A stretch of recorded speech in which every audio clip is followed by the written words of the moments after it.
안녕하세요. 얼마 전 두 아이의 엄마가 된 30대 여자입니다. 사람마다 저마다의 그릇이 있다고 하잖아요. 그 그릇에 저마다의 재능이 들어있다고요. 그리고 본인의 그릇이 크면 클수록 거기 담긴 재능을 그 그릇에 맞게 키울 수 있고, 본인의 그릇이 간장 종집밖에 되지 않으면 재능이 아무리 있다고 해도 그 종지 크기만큼 키울 수 없죠. 이 말을 생각해보면 정말 중요한 건 내게 어떤 재능이 있느냐가 아니라 어떤 사소한 재능이라도 내가 어떻게, 어떤 자세, 어느 방향으로 그 재능을 키우느냐가 중요한 것 같아요.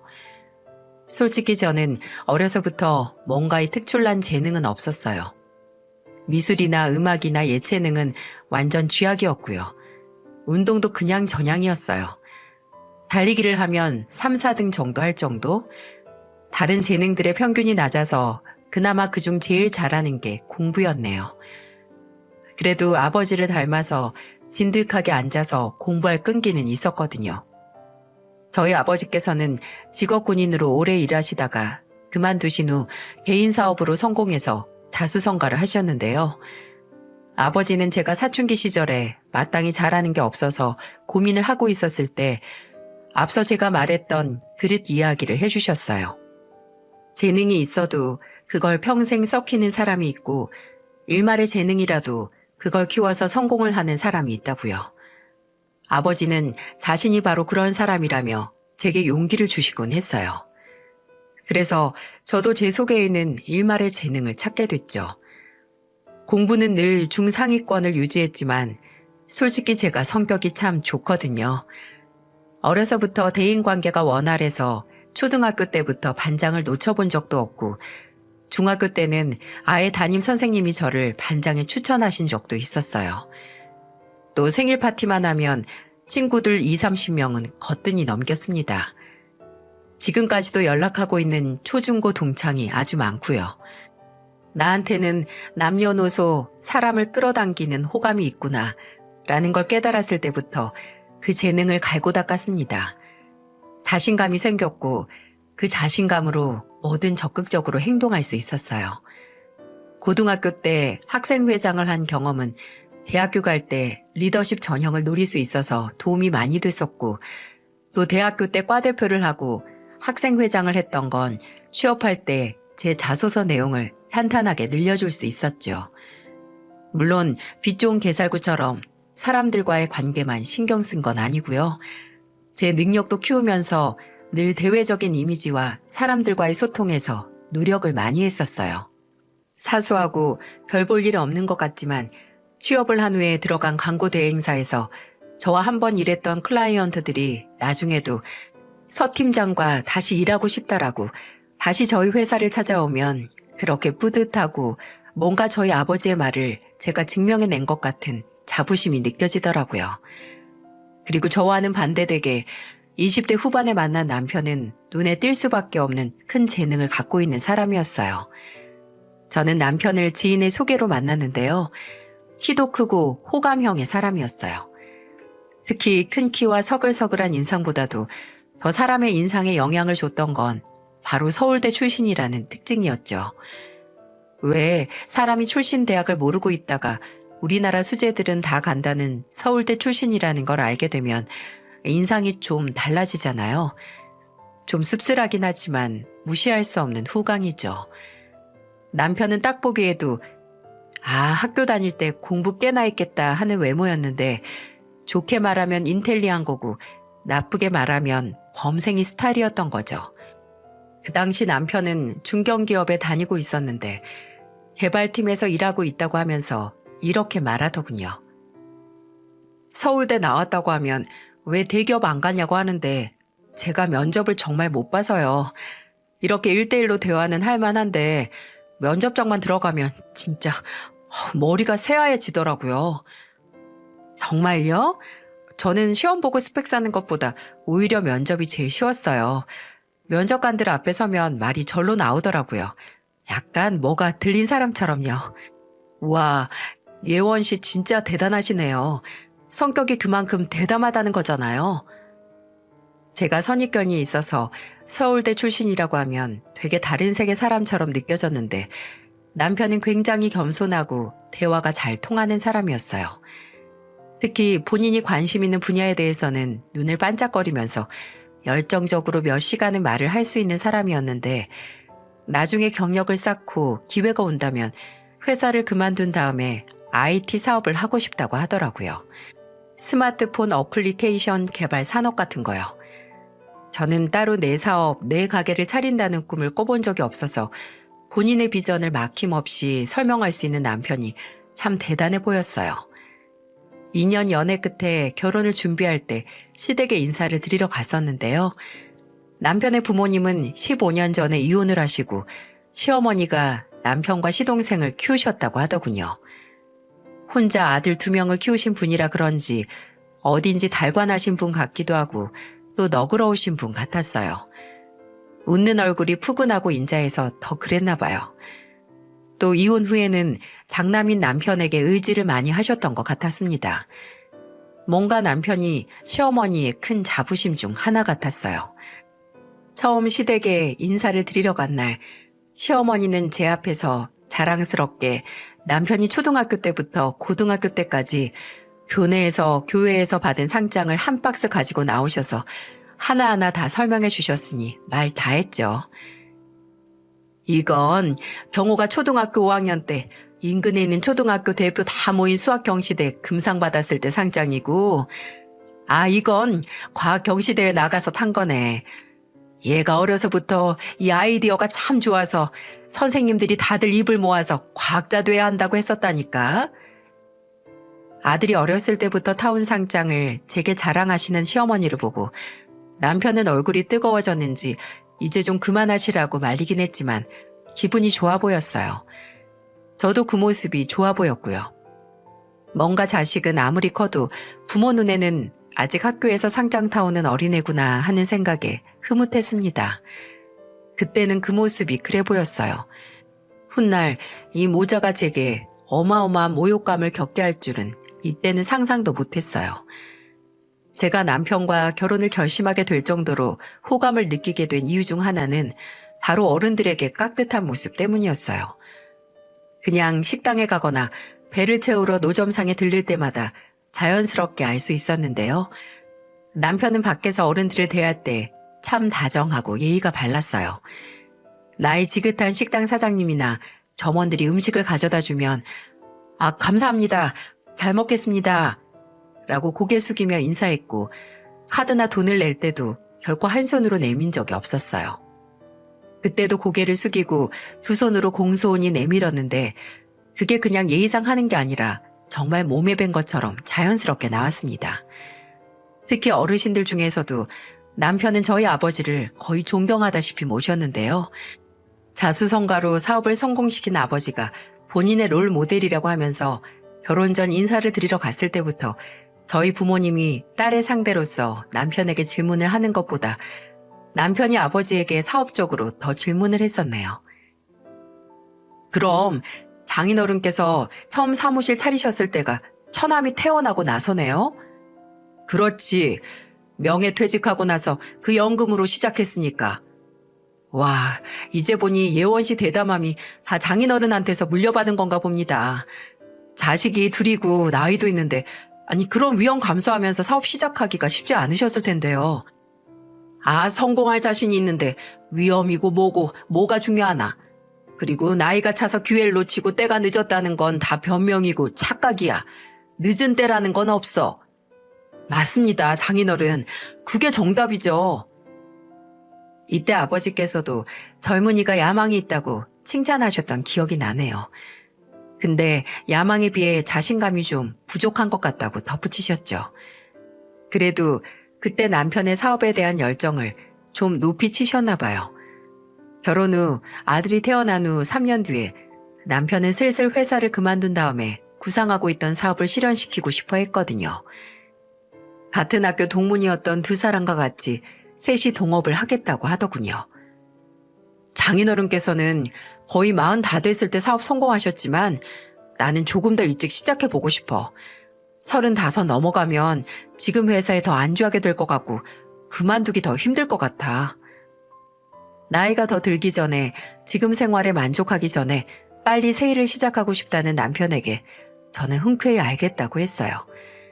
어차피 결혼 전부터 남편이 언젠가 본인의 사업을 하고 싶다고 했었고 언젠가 할 거라는 걸 알고 있었으니까요. 그리고 옆에서 지켜보면서 늘 남편이 그 당시 다니고 있던 회사에 만족하지 못했던 것도 잘 알고 있었고요. 그때는 저도 회사를 다니고 있던 터라 걱정 말고 하고 싶은 일을 시작하라고 했습니다. 남편은 그런 제 응원과 격려에 고마워했고요. 남편은 호기롭게 회사를 그만두고 2명의 동업자와 함께 정말 밑바닥부터 시작했어요. 허름한 오피스텔의 방을 얻어서 그곳을 사무실로 썼죠. 솔직히 환경도 좋지 않고 초창기라서 제대로 된 투자금 유치도 못했지만 남편은 즐거워 보였어요. 물 만난 물고기처럼 이제야 본인이 정말 하고 싶은 일을 만나 신이 난 게 눈에 보였네요. 근데 그것도 딱 넉 달 같습니다.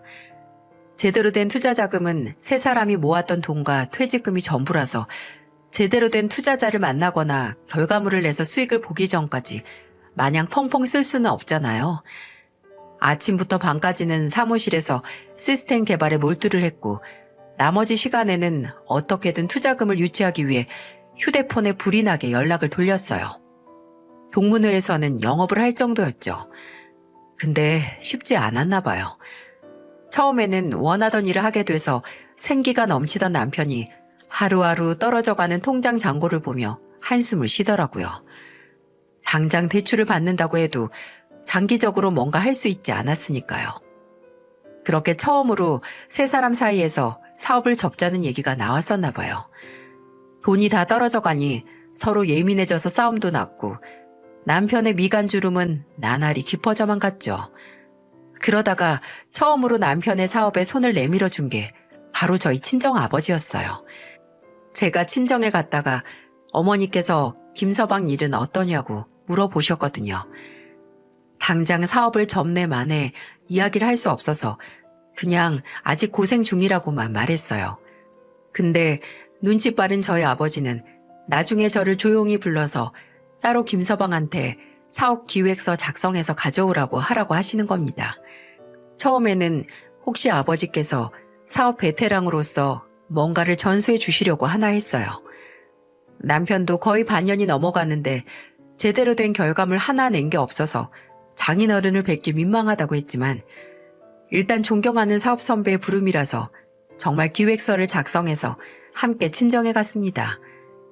근데 아버지께서는 다른 계획이 있으셨어요.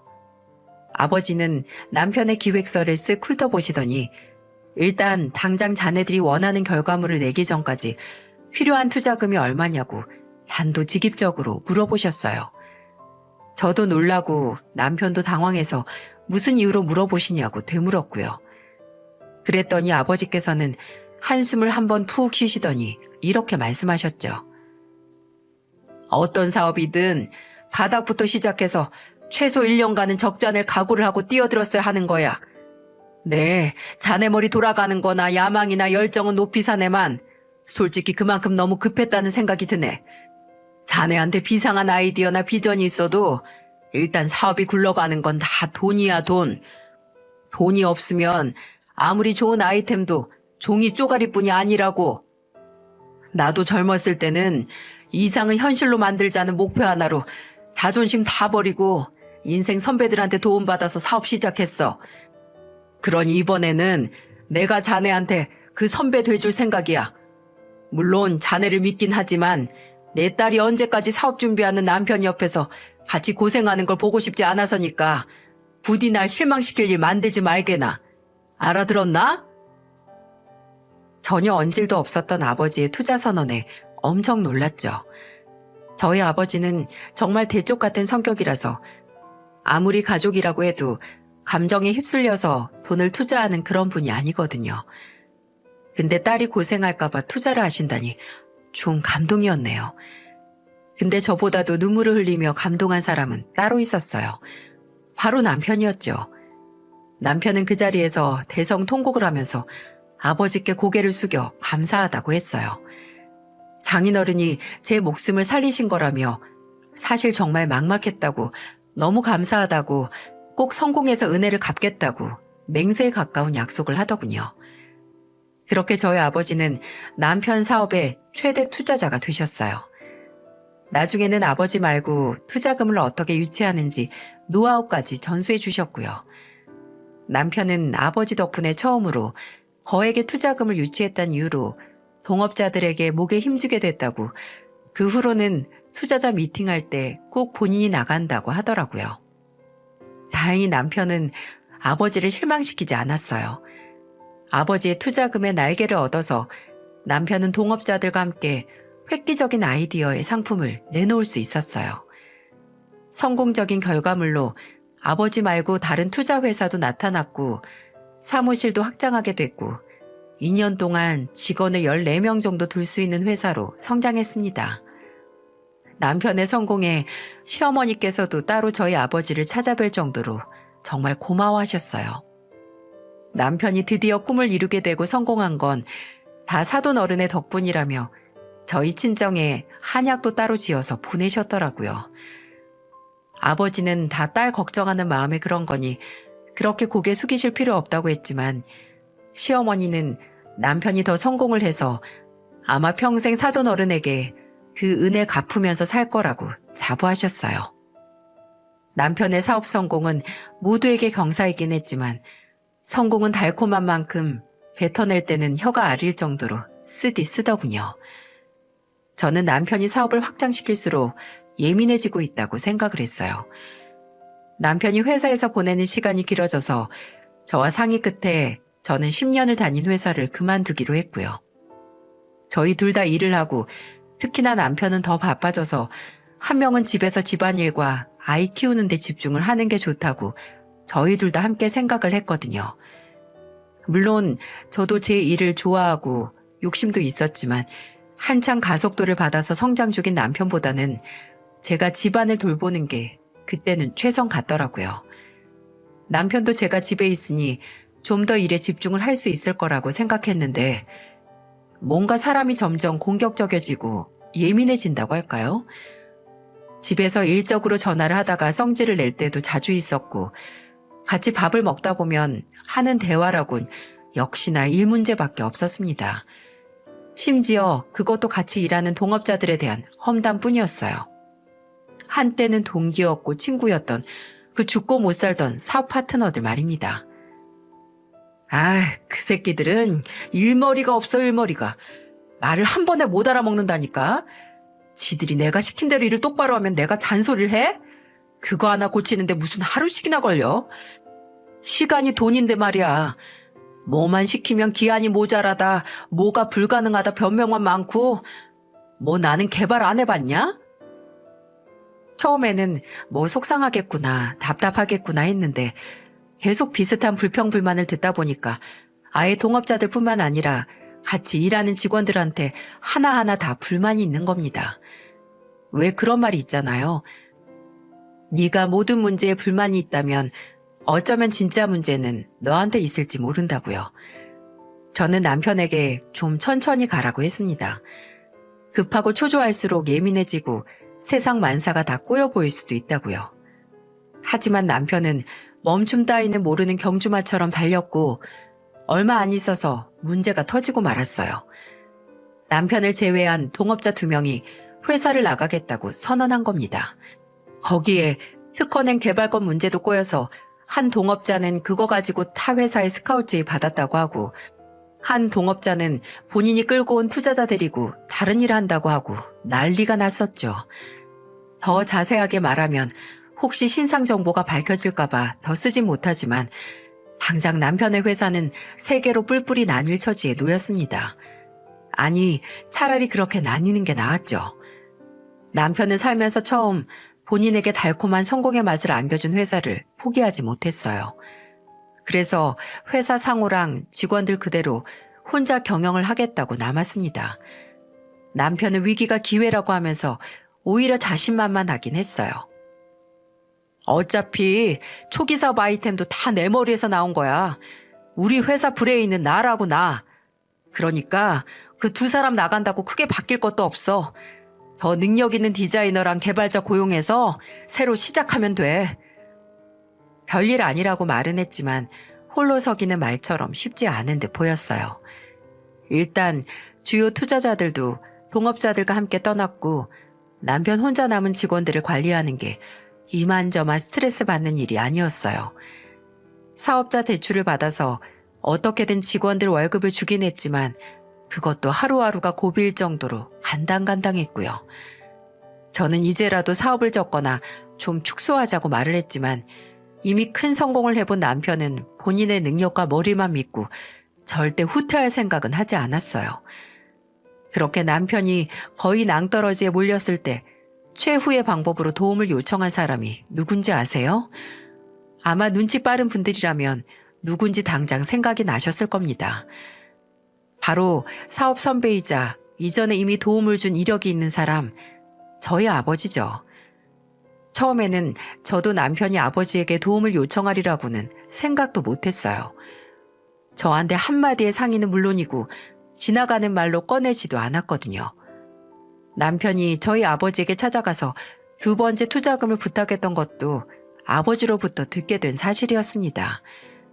하루는 아버지께 전화가 와서 받았는데 원체 무뚝뚝하긴 하지만 목소리에서 냉기가 도는 분이 아닌데 그날은 진짜 한없이 낮은 목소리로 제게 그러시더라고요. 예원아, 김서방 지금 뭐하고 다니는 거냐? 회사가 부도 날 판이야? 네? 아버지 갑자기 무슨 소리세요? 왜 그러시는데요? 그놈이 어제 나한테 찾아와서 그러더라.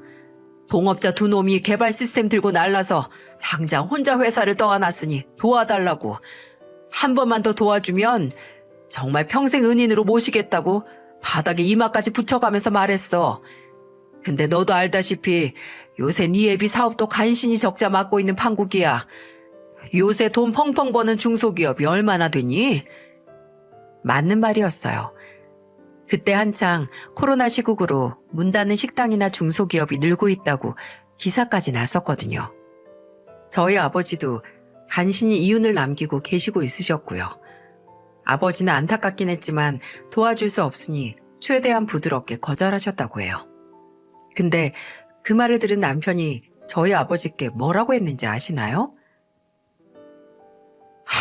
솔직히 한 번 도와주시고 두 번 못 도와주실 거면 처음부터 아예 안 도와주셨어야 하는 거 아닌가요?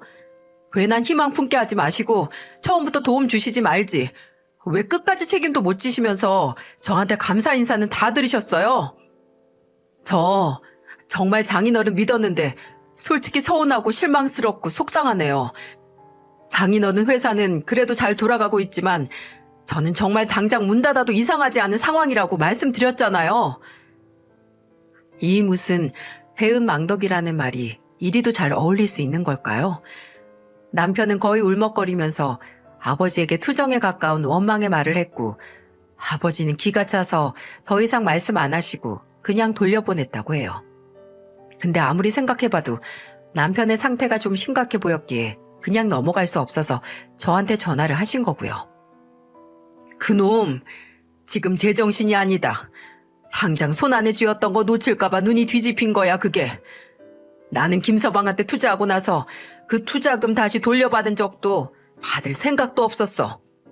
그저 너랑 현준이 생각해서 그 돈을 김서방한테 준 거야. 아 근데 두 번 안 준다고 말이야?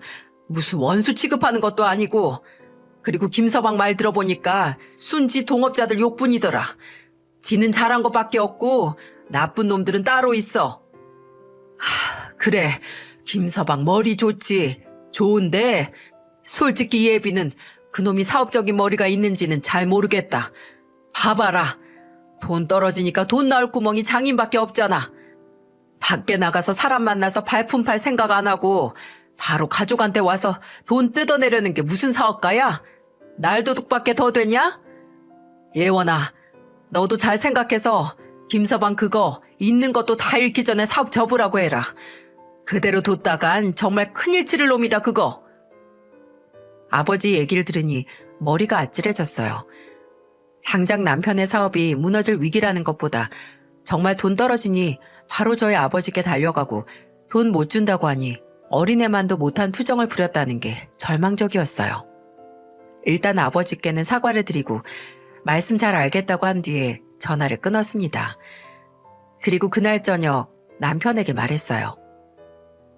우리 아버지한테 무슨 지갑이나 통장 맡겨놨어? 초기 자본금을 도와주셨으면 됐지 어떻게 또 가서 손을 벌릴 생각을 해?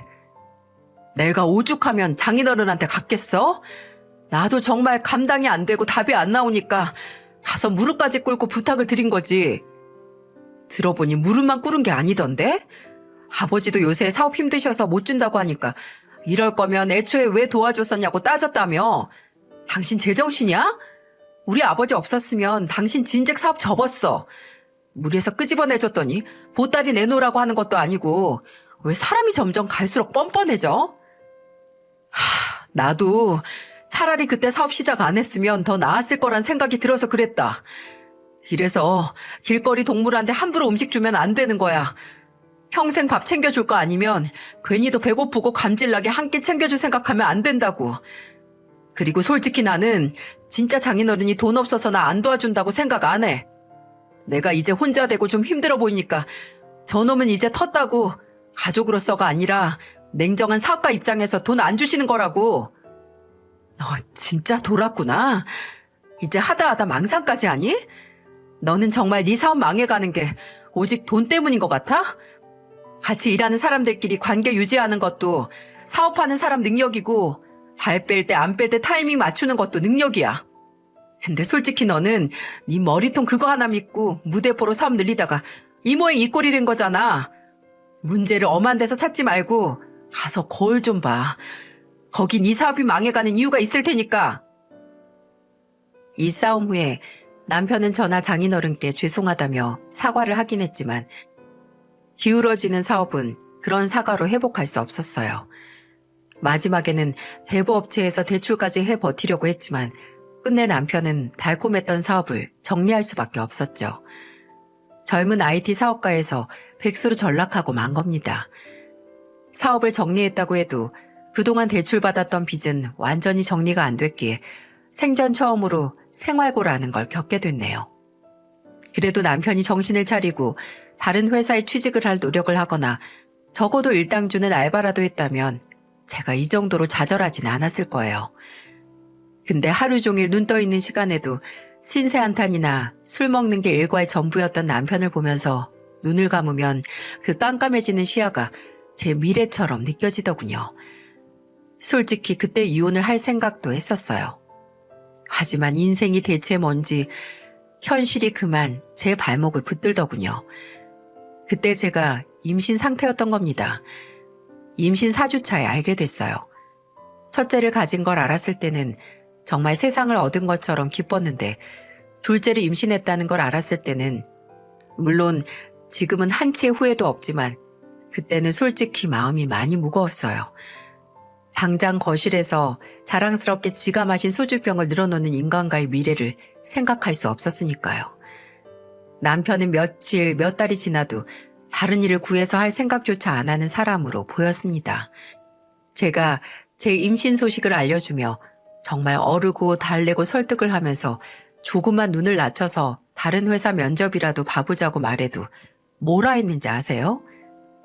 네 아버지 닮은 손주만 늘겠네.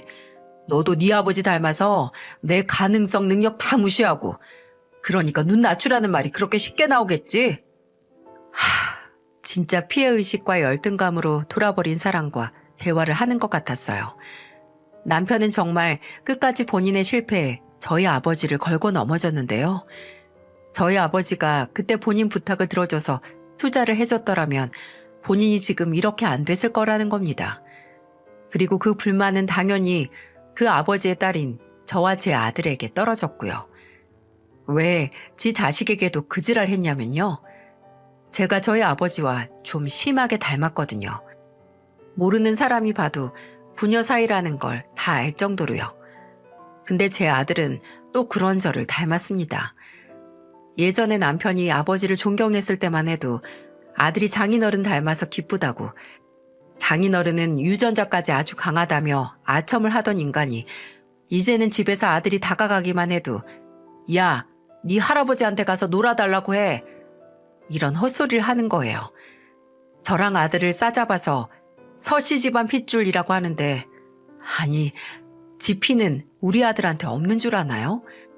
저는 생활비가 모자라서 예전에 같은 회사에서 일했던 동료에게 프리랜서한테 줄 일감 없냐고 거의 구걸하다시피 해서 임신한 몸으로 애까지 보면서 집에서 작업해서 구멍난 생활비 채웠는데, 지는 예전에 빌어먹을 영광을 잊지 못해서 집에서 빌빌거리는 모습을 보이니 제 억장이 무너지다 못해 녹아내렸죠. 그러다 결국 또 한 번 아들을 보고 네 할아버지 운운하며 반쯤 취해서 괜한 시비를 거는 남편을 보고 눈이 뒤집혀서 소리를 질렀습니다. 제발 그만 좀 해. 어떻게 당신 잘못은 하나도 없고 죄다 다 남 탓이야? 애초에 왜 우리 아버지가 당신한테 당연하게 돈을 줘야 하는데? 그럼 그게 우리 아버지 사업이지 당신 사업이야? 아직도 외면하는 것 같은데 당신 그만한 사업체 굴릴 능력이 안 돼서 망한 거야. 누가 당신한테 마땅한 기회를 빼앗아간 게 아니라 당신 그릇이 안 됐다고, 그릇이. 근데 사업 망했다고 앞으로 인생까지 망칠래? 도대체 언제까지 그럴 거야? 당신 이렇게 아직도 정신 못 차릴 거면 차라리 이혼하자.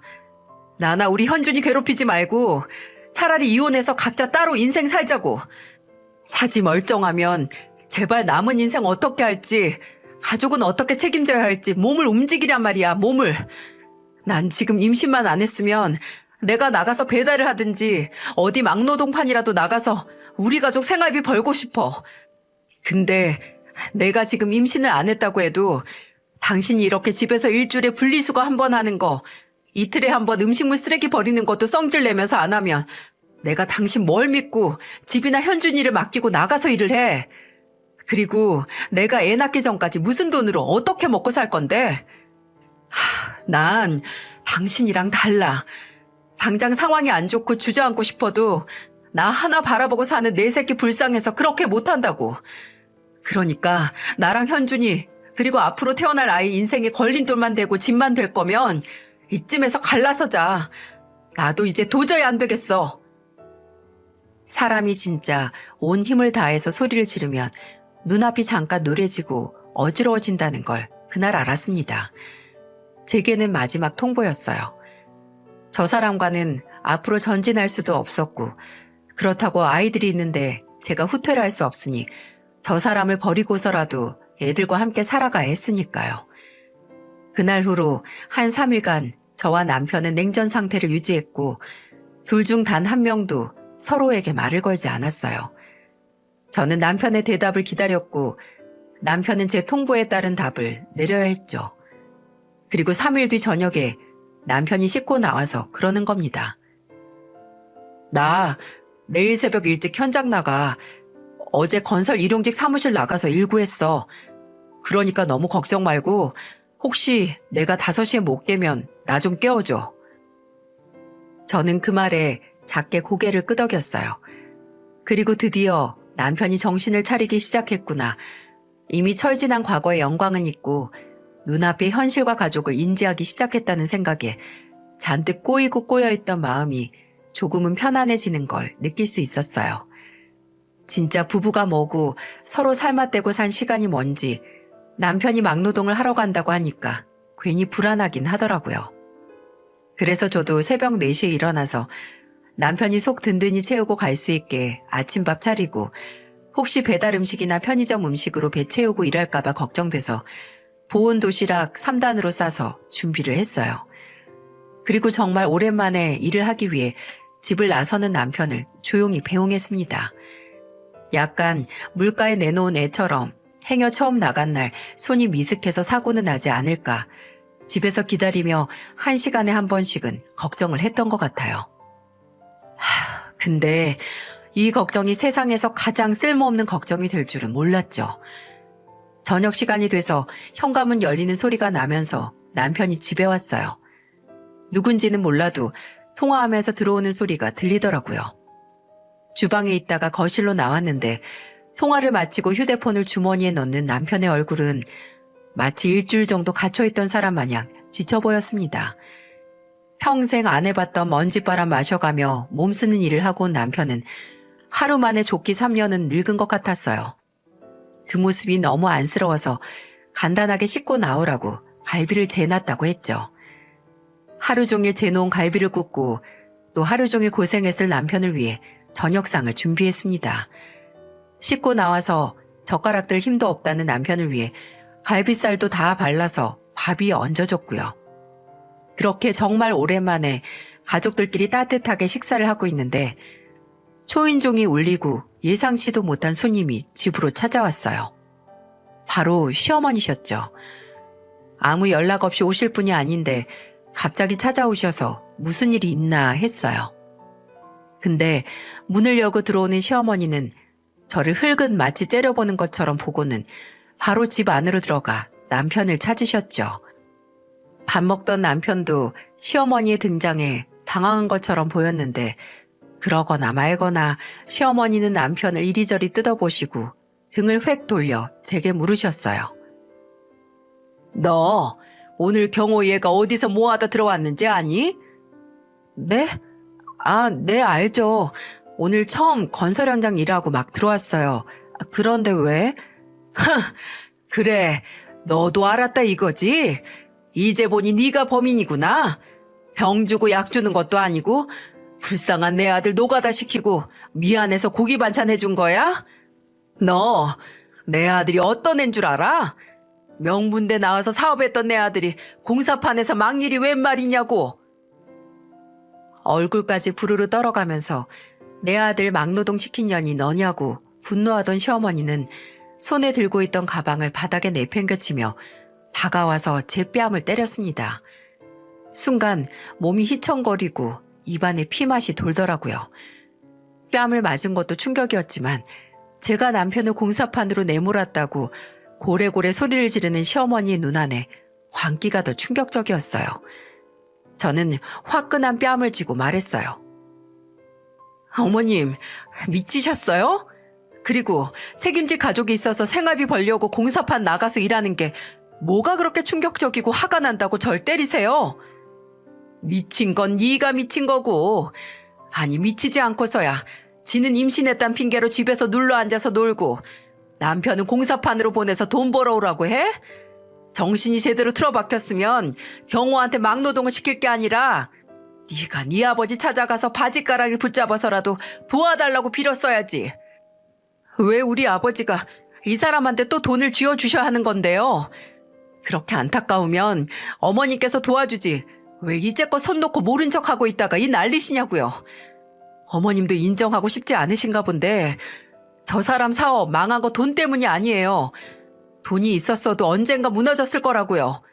그리고 그거 모르는 거? 저 사람이랑 어머니밖에 없어요. 순간 너무 열이 받아서 식탁에 있던 휴대폰을 들어서 카메라로 제 얼굴을 찍었습니다. 안쪽 볼도 터졌는데 입술도 터져서 피가 맺혀 있더라고요. 그렇게 증거를 확보하고 이번에는 동영상을 틀어서 시어머니를 찍으면서 말했어요. 사람 얼굴에 손댔으면 이 정도 각오는 했어야죠. 저 일 절대 그냥 못 넘어가요. 어떻게 내 자식이 보는 앞에서 감히 날 때려요? 어머님이 저 폭행한 증거 남겨서 경찰서에 넘길 테니까 어디 한 번 더 해보세요, 더. 뭐? 전현이 시애미를 경찰에 신고하겠다고 하네?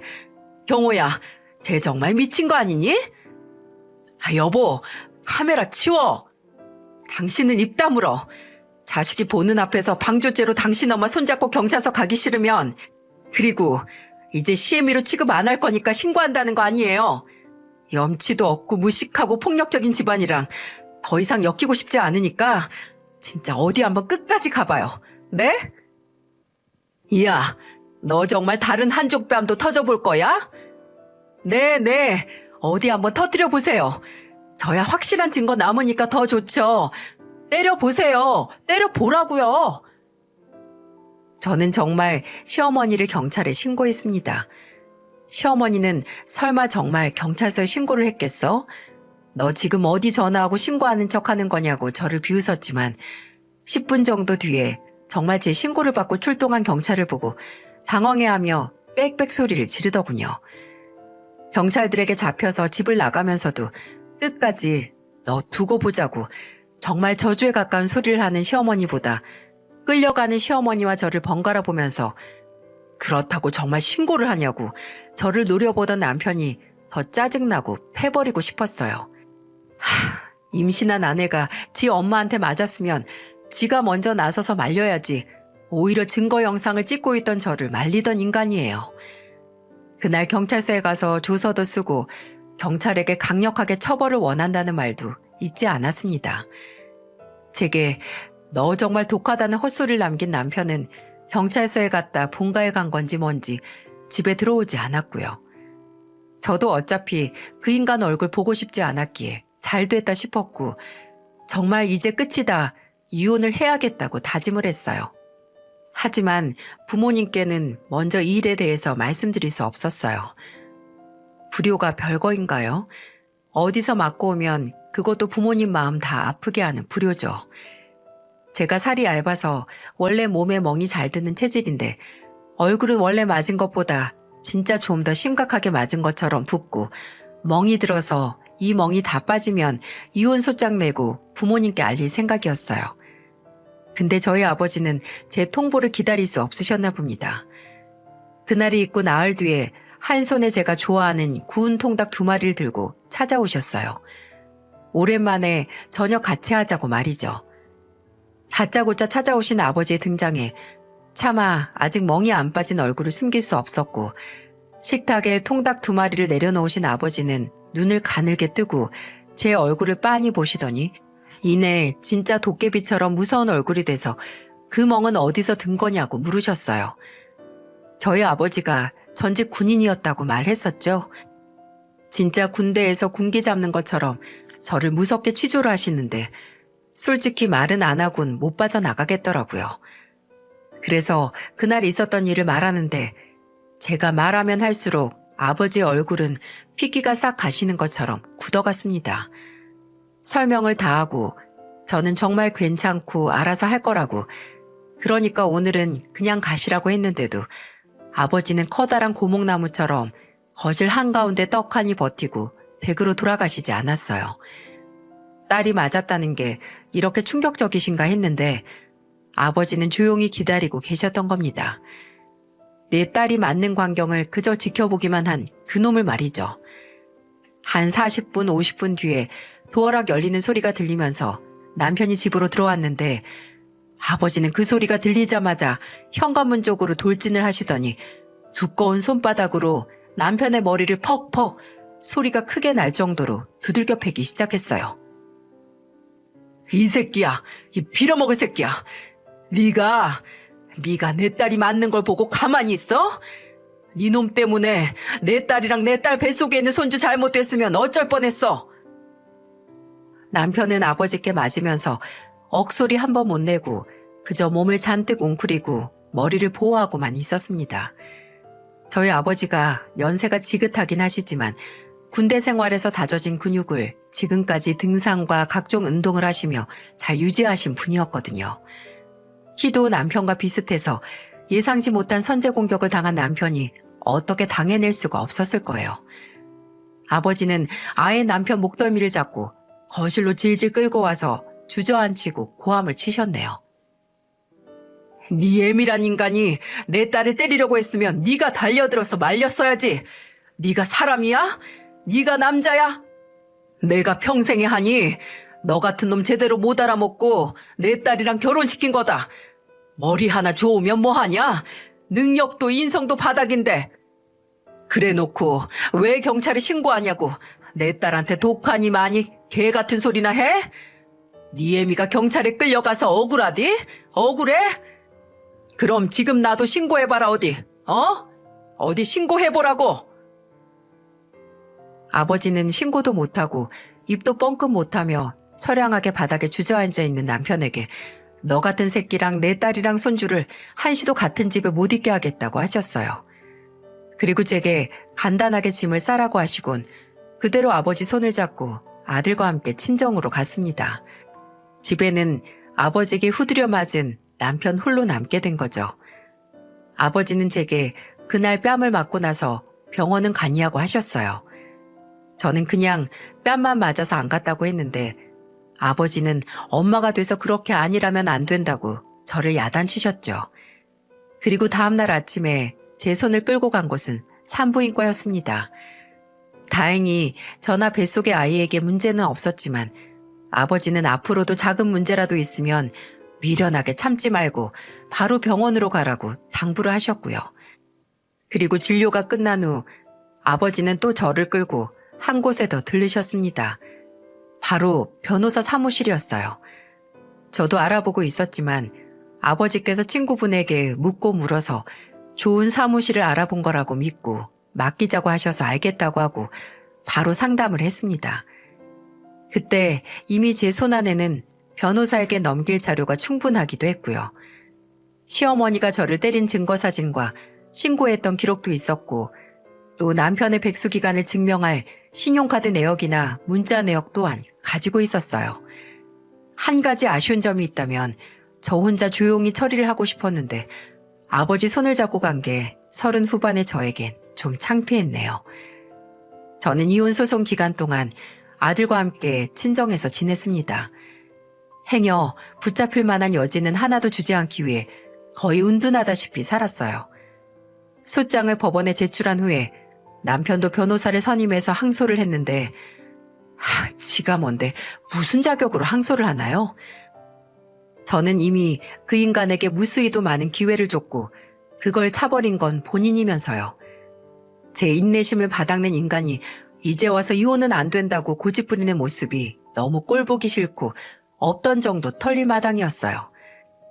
소송 기간 내에 시어머니도 저를 폭행한 걸로 벌금형을 받았는데 차라리 정말 더 맞은 다음에 한 달이라도 옥살이 하지 못하게 한 게 아쉬울 정도였어요. 양육권 문제로 소송 기간이 길어지긴 했지만 다행히 둘째가 태어나기 전에 마무리 지을 수 있었고 저는 제 몫의 재산 분할과 단독 양육권을 받을 수 있었습니다. 재산 분할할 때 집을 팔아서 나눴던 터라 지금까지 친정에서 지내고 있어요. 어머니는 어차피 둘째가 생겨서 어머니 도움을 받아야 하니 애들 좀 클 때까지 같이 살자고 해주셨고요. 정말 기회만 있다면 과거 제 결혼식 날로 돌아가 지금보다 젊었던 저에게 귀띔이라도 하고 싶었어요. 제발 도망치라고. 저 인간은 네가 상상하는 사람이 아니라고 말입니다. 하지만 지나온 날을 어찌 돌릴 수 있겠어요? 벌어진 일에 후회해봤자 내 속만 쓰리지요. 근데 지난 시간을 후회하지 말아야 할 건 저보다도 저를 괴롭게 했던 그 모자였습니다. 이혼을 하고 2달도 안 됐을 때 한번 시어머니가 제게 연락을 해온 적이 있었어요. 처음에는 모르는 번호로 문자가 왔었는데 깁스를 한 팔 사진이었거든요. 그때는 저도 이혼 후에 번호를 바꿔 써서 이전 사용자에게 잘못 온 사진이라고 생각을 했고요. 그래서 문자 잘못 보냈다고 답장을 보냈는데 보내자마자 몇 분 뒤에 바로 전화가 오더라고요. 뭐지? 싶어서 받았는데 시어머니였어요. 그리고 그 사진도 시어머니의 팔이었던 거죠. 너 사진 봤니? 내가 정말 이미 영 끊은 너한테 이러고 싶지 않은데 이러다가 팔만 부러질 게 아니라 내가 제명에 못 살 것 같아서 그래. 경호 너랑 이혼하고 내 집에 얹혀 살면서 허구한 날 술독에 빠져서 산다. 그래서 내가 이제 술 좀 그만 마시라고 그 한마디 했더니 지 애미도 못 알아보고 죽일 듯이 노려보더니 이게 다 내 탓이라고 나 때문에 이혼한 거라고 지랄을 하다가 지 애미 팔까지 부러뜨렸어. 얘 제발 네가 경호 좀 데리고 가서 타일러 봐라. 너 아니면 안 된다고 이러는데 내가 무슨 힘이 있니? 아니 왜 이제 와서 이러나요 대체? 이 사람들에게 끝이 있을까요? 저는 정말 질리는 마음으로 딱 이 말만 했습니다. 당신이 주워간 쓰레기를 제가 왜 또 재활용을 해야 하는데요? 제가 버린 쓰레기 주워갔으면 끝까지 책임을 지세요. 행여 다른 불쌍한 여자가 쓰레기를 쓰레기인 줄 모르고 또 주워가지 않게. 그리고 그 쓰레기 당신이 만든 거예요. 그저 오냐오냐 내 잘난 아들 하다가 다른 집 딸 뺨까지 친 당신이 만든 쓰레기라고요. 행여 길바닥에 무단 투기하지 말고 평생 그 악취 맡으면서 끼고 사세요. 사람의 재능은 양날의 검이라고 합니다. 잘 갈고 닦으면 무엇이든 배울 수 있는 검이 되지만 오로지 그 재능만 믿고 다른 건 안중에도 없이 무시하게 되면 언젠가 녹슬게 된 칼에 등을 베이고 만다고요. 전 남편은 본인의 비상한 머리만 믿고 사업이 성공한데 모두 오롯이 본인의 능력 덕분이라고 믿다가 가족을 포함한 주변의 모든 사람도 잃고 결국 패가망신을 한 것 같네요. 그 인간을 보면 사람에게 왜 겸손함이 꼭 필요한지, 왜 성공을 할수록 주변을 둘러봐야 하는지 깨닫게 됩니다. 저희 아버지를 존경하고 닮고 싶어 했던 인간이 사업 성공이라는 것만 닮고 싶고 정작 그 목표 지점으로 도달하는 다른 능력들은 닮지 못한 거죠.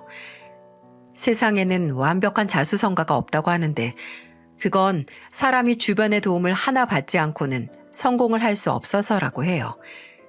제 사연을 들은 여러분께서도 꼭 주변 사람의 따뜻한 응원과 도움을 받으며 성공하시길 바라고 또 고마운 마음을 변치 않고 가슴에 잘 품고 사시길 바랍니다.